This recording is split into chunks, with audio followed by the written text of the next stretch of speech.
La sua ricetta per uscire da questa crisi?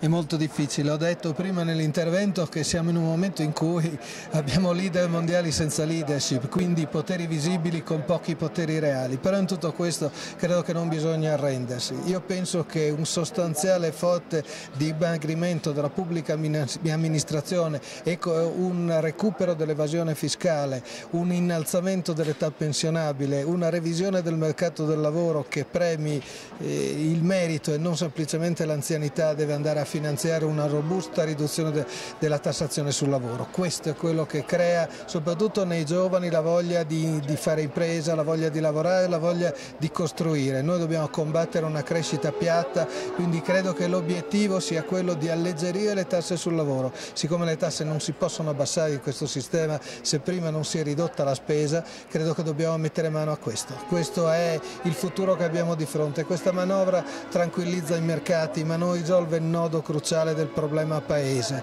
Questo forse tutte le parti sociali devono sedersi attorno a un tavolo e immaginare che nessuno debba dire non si tocchi, diciamo tocchiamo tutto, perché tutto deve essere toccato, togliamo i privilegi e diamo la speranza ai giovani che costruiscono questo paese che possano avere un futuro migliore e non soltanto ereditare qualcosa che hanno messo via i loro genitori.